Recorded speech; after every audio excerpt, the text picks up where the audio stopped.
بہت سے لوگ جو ہیں آج کل ذہنی دباؤ کا بہت زیادہ شکار ہو چکے ہیں. ہم اپنے ورک پلیس میں ہوں یا کوئی فیوچر کی ٹینشن ہو رہی ہوتی ہے ہمیں کہ ہمارا فیوچر کس طرح سے ہوگا, کیا ہوگا, سچویشن کو کس طرح سے ہینڈل کریں. کوئی اس طرح کی پرابلم آ جاتی ہے جو آپ کو بہت زیادہ جو ہے آپ کے ذہن پر جو ہے وہ دباؤ ڈال رہی ہوتی ہے, اور ظاہر سی بات ہے جب ہمارے ذہن پر دباؤ ہوگا تو ہماری اس سے جسمانی صحت بھی جو ہے وہ کافی متاثر ہوگی. اسی پر بات کرنے کے لیے پروگرام میں ہمارے ساتھ ماہر نفسیات ڈاکٹر مہوش ظفر موجود ہیں. ڈاکٹر بہت شکریہ آپ کے قیمتی وقت کا. ویلکم ٹو دا شو. یہ بتائیے گا کہ ذہنی دباؤ کی سب سے بڑی وجہ کیا ہے؟ سب سے پہلے السلام علیکم. ذہنی دباؤ ایک ایسی نفسیاتی بیماری ہے جس کا تعلق عموماً ماحول میں کسی بھی قسم کی تھوڑی بہت تبدیلی کے ساتھ ہوتا ہے. آپ جاب کر رہی ہیں, آپ کے گھر میں کوئی چھوٹی موٹی بات ہو گئی ہے, یا کوئی بھی ایسی بات جو کہ آپ کی روٹین اور آپ کے ماحول سے ہٹ کے ہوگی, وہ ذہنی دباؤ کی وجہ بنتی ہے. اور جب وہ پرسسٹنٹ اور مستقل طور پر جاری رہتی ہے اور وہ آپ کے اندر سوچوں کی شکل میں, وہ جسے کہتی ہے نا کہ سوچوں کی شکل میں آپ کے دماغ پر, آپ کے ذہن پر دباؤ دیتی ہے, تو وہ آپ کے لیے ایک ذہنی تناؤ اور ذہنی تشویش کی وجہ بنتی ہے. تو بنیادی طور پر ذہنی دباؤ ایک ایسی بیماری ہے, نفسیاتی بیماری ہے, جو کہ انسان کی روزمرہ زندگی کو بہت اثر انداز کرتی ہے. تو اس سے ہمیں ڈیفینیٹلی نکلنا بھی چاہیے, جو بہت ضروری ہے. ٹھیک ہے. جیسے 1/4 افراد جو ہیں ان کا یہ کہنا ہے کہ ذہنی دباؤ جب ہمیں ہوتا ہے نا تو ہم اپنے دوستوں سے, اپنے فیملی ممبر سے ہے نا الگ تھلگ ہو جاتے ہیں, اور اس سے کیا ہوتا ہے کہ زندگی اور بھی یقیناً مشکل ہو جاتی ہے. جب آپ کے پیارے آپ کے ساتھ نہ ہو, آپ ان سے بحث بھی کر رہے ہوتے ہیں, اوبویسلی غصہ بھی آ رہا ہوتا ہے, ایک چڑچڑاپن بھی ہو رہا ہوتا ہے, تو اس سچویشن میں انسان کو کیا کرنا چاہیے؟ جی, آپ نے بہت اچھا کویشچن پوچھا ہے, اور یہ آئی تھنک سو ہمارے آج کل کی روزمرہ کی روٹین میں بہت سے لوگ جو ہیں وہ اس اثر کا شکار بھی ہو رہے ہیں. تو اگر دیکھا جائے تو اس چیز سے نکلنے کے لیے جو سب سے بنیادی چیز ہے نا, وہ یہ ہے کہ آپ اپنی روزمرہ کی زندگی کی ڈیلی روٹین کو پہلے تو شیڈیول کریں, اسکیجول کریں, اور پھر یہ دیکھیں کہ میری کون کون سی روٹین میں ایسے پوائنٹس ہیں جو مجھے ٹریگر کرتے ہیں, میرے دماغ کو, میرے ذہن کو ٹریگر کرتے ہیں. اس میں ہم بنیادی طور پہ ماہر نفسیات اپنے بہت سے جو مریض ہوتے ہیں ان کو یہ گائیڈ کرتی ہیں کہ آپ اگر ذہنی دباؤ کا شکار ہیں, آپ کی روزمرہ زندگی میں بہت سے مسائل کا شکار آپ ہو رہے ہیں, تو آپ کو سب سے پہلے جو ایک طریقہ اپنانا چاہیے وہ یہ ہے کہ آپ اپنے آپ کو جو ہے لمٹائز کریں, اپنے آپ کو معقول رویے کے طور پر لے کر چلیں جن لوگوں سے ملنے کی صورت میں آپ ذہنی دباؤ کا شکار ہو رہے ہیں. اور سب سے اہم چیز جو اس میں آ جاتی ہے, اپنے لیے وقت نکالیں. پورے دن میں آپ اپنے لیے ایک وقت نکالیں جو آپ کو ڈیفینیٹلی ایک کہتے نہیں ہے کہ آپ کو سکون اور پیسفل مائنڈ دے گا, جس میں ہم کہتے ہیں کہ بھی اپنے لیے جب آپ وقت نکالیں گے تو آپ نے اپنے مائنڈ کو, اپنے ذہن کو بالکل فری رکھنا ہے ہر قسم کی اس سوچ سے جو آپ کے ذہن میں تناؤ اور تشویش پیدا کرتی ہے. تو یہ بہت ضروری ہے, اور یہ ایک ہیلتھی اور صحت مند زندگی کے لیے اس طرح کی اسٹریٹجیز ہر انسان کے لیے بہت ضروری ہیں. اچھا, جیسا میں نے بات کی تھی نا کہ لوگ الگ تھلگ ہونا شروع ہو جاتے ہیں, اس کی سب سے بڑی وجہ یہ ہوتی ہے لیک آف کمیونیکیشن بھی ہوتی ہے, کہ ہم کسی کو بتا نہیں پا رہے ہوتے کہ ہم کس سچویشن سے گزر رہے ہیں, ہمیں کیا چیز اسٹریس کر رہی ہے. تو کوئی نہ کوئی ایک ایسا انسان تو ہونا چاہیے نا جس کے ساتھ آپ ڈسکس کریں. تو آپ یہ ویورز کو گائیڈ کر دیں کہ کس طرح سے جو ہے اس کو اپنے اندر یہ ہمت پیدا کرنی چاہیے کہ وہ اپنے جو یہ تمام مسائل ہے کسی ایسے انسان کے ساتھ ڈسکس کرے تاکہ جو ہے وہ تھوڑا ریلیکس فیل کرے. جی, اس پہ میں تھوڑا سا اپنے دیکھنے والوں کو یہ بینگ ماہر نفسیات کہنا چاہوں گی کہ ڈیفینیٹلی ہماری لائف میں کوئی ایک آدھا ایسا پرسن ہوتا ہے جس کے ساتھ ہم اپنے دل کی بات کہہ دیتی ہے. اب ہم نفسیات میں نا اس ٹیکنیک کو بولتے ہیں کیتھارسس. کیتھارسس ایک ایسی چیز ہے کہ جس میں ہم اپنے اندر کی ان سوچوں کو جو ہمارے اندر بہت زیادہ ذہنی تناؤ کی وجہ بنتی ہیں ان کو نکالتی ہیں کسی بھی ایسے اپنے کے ساتھ شیئر کر کے, کسی بھی ایسے قریبی کے ساتھ شیئر کر کے جو ہمارے احساسات کو سمجھتا ہے, جو ہماری فیلنگس کو سمجھتا ہے, اور جو کہ نہ وہ ایک کہتے ہیں نا کہ ہماری فیلنگس کو اور ہمارے احساسات کو سننے کے بعد مذاق اڑائے. تو کمیونیکیشن کی اگر بات کی جائے تو اس میں ہم یہ کہیں گے کہ جب ہم کسی کے ساتھ کمیونیکیٹ کرتے ہیں, اپنے اندر کے غبار کو باہر نکالتے ہیں, تو ڈیفینیٹلی ہمارا اندر بہت پرسکون ہو جاتا ہے. لیکن شخص وہ ہونا چاہیے جو آپ کے احساسات کو سمجھتا ہو, آپ کے احساسات کی قدر کرتا ہو. اور اس کے لیے سب سے بیسٹ جو ایک طریقہ کار ہے وہ یہ ہے کہ آپ اپنے کسی ایک کنسلٹنٹ, ایک ماہر نفسیات سے پہلے کنسلٹ کریں, اپنے احساسات کو بیان کریں. اور بہت سے ایسے میاں بیوی ہوتی ہیں, بہت سے بچے ہوتی ہیں, بہت سے آپ کہہ لیں کولیگز ہوتی ہیں, بہت سے اگر ہم اوور آل معاشرے کی بات کریں تو اس میں اگر یہ کمیونیکیشن والا جو بڑا اچھا آپ کا کویشچن ہے, تو اس میں اگر ہم دیکھیں تو مین جو بنیادی چیز آ جاتی ہے وہ یہ آ جاتی ہے کہ آپ اپنے آفس میں بھی دیکھ سکتے ہیں ایک آدھا ایسا پرسن جو آپ کے احساسات کی رسپیکٹ کرتا ہو. آپ اپنی وائف کے ساتھ شیئر کر سکتے ہیں اگر وہ آپ کے احساسات کو سمجھتی ہے, یا وائف ہسبینڈ کے ساتھ کر سکتی ہے. اسی طرح بچوں میں یہ چیز ڈیولپ کی جا سکتی ہے جو ذہنی تناؤ میں کمی کا باعث بن سکتی ہے. تو کیتھارسس ایک بہت بیسٹ ٹیکنیک ہے, اور اس کے لیے پرسن کا ہونا بہت ضروری ہے. اور کمیونیکیشن کے لیے آپ پہلے یہ دیکھ لیں کہ وہ پرسن آپ کے احساسات کو سمجھتا ہے, انڈرسٹینڈ کرتا ہے, تاکہ آپ مزید کسی نئی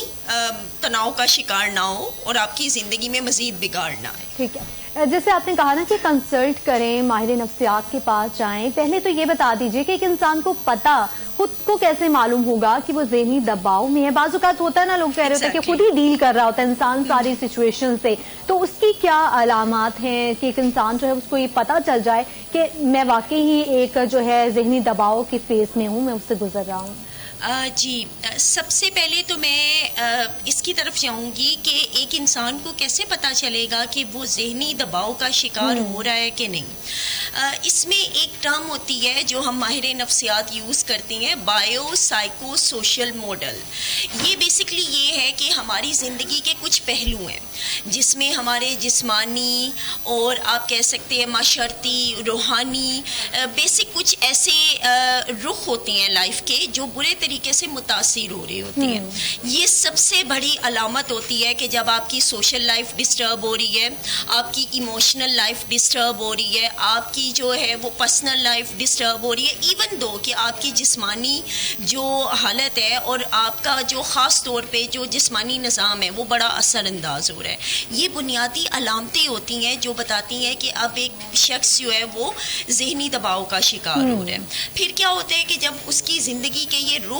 جیسا کہ میں نے اسٹارٹنگ میں بولا ہے, بایو سائیکو سوشل, جن کا تعلق ایموشنل, فزیکل اور آپ کہہ سکتے ہیں کہ ڈفرینٹ قسم کے لائف کے پہلوؤں کے ساتھ ہوتا ہے, یہ اثر انداز ہوتے ہیں. تو یہ نظر پتہ کیسے آتی ہیں کہ وہ اپنے دوستوں میں نہیں اٹھے بیٹھے گا,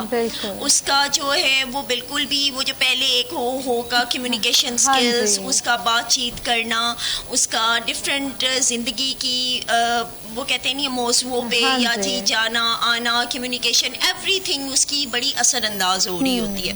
تو کیا ہوتا ہے کہ یہ علامتیں ہوتی ہیں سٹارٹنگ کی, سٹریس کی, ڈپریشن کی, جو بتاتی ہیں کہ اب یہ شخص جو ہے نا آہستہ آہستہ کر کے جو ہے وہ تناؤ کا شکار ہو رہا ہے, اس میں پرابلمس آنا شروع ہو رہی ہیں اور اس کی زندگی بڑی جو ہے وہ ڈسٹرب ہو رہی ہے. تو جب یہ ظاہر ہونا شروع ہوتی ہے نا تو سب سے پہلے اس کی جاب لائف, اس کی گھر کی لائف, اس کی بچوں کے ساتھ کمیونیکیشن, اگر وہ بچے ہیں تو اس کی اسکول کی لائف, مطلب یہ چھوٹی چھوٹی چیزیں جو ہے نا وہ ڈسٹرب ہونا شروع ہو جائیں گی. اب اس میں کیا ہوگا کہ وہ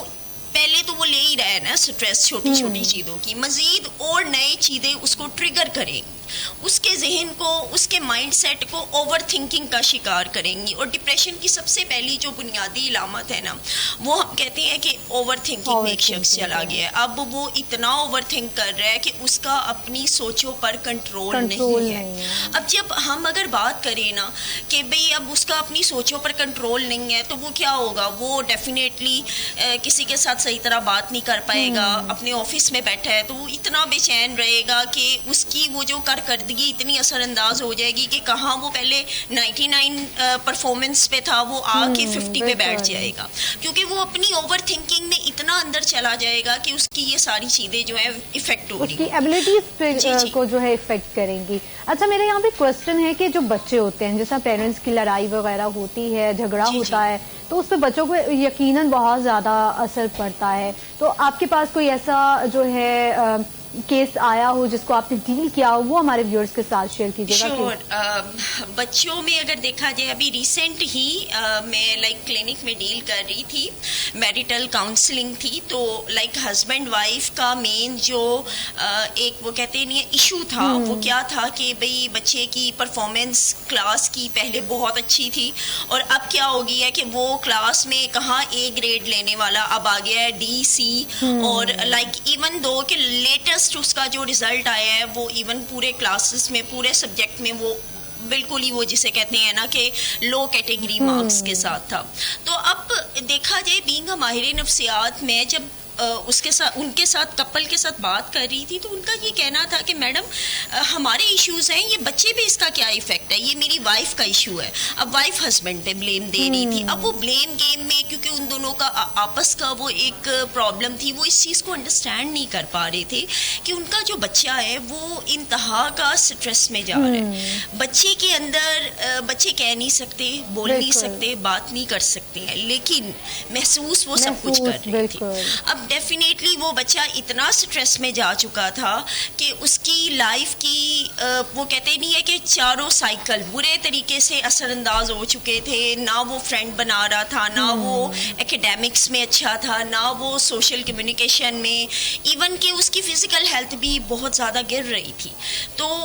اب اس کیس کو جس طرح ہم نے ڈیل کیا, ہم نے پہلے پیرنٹس کو کاؤنسل انڈیویجولی لیول پہ کیا, پھر بچے کو کیا, اور آہستہ آہستہ ایک کمیونیکیشن جو فیملی کے اندر تھی نا, جو گیپس آ رہے تھے ان کو کور اپ کیا تاکہ ذہنی دباؤ اور سٹریس کو کم کیا جائے جو فیملی کے اندر آ رہی تھی, اور اس بچے پہ اس کے مائنڈ سیٹ پہ بہت اثر انداز ہو رہی تھی. تو یہ کوشچن آپ کا بڑا ویلڈ ہے, اور بڑا ہی اگر دیکھا جائے ہماری سوسائٹی کے لیے اہم ہے کہ ماں باپ کی آپس کے وہ جو ایشوز ہیں وہ بچوں کی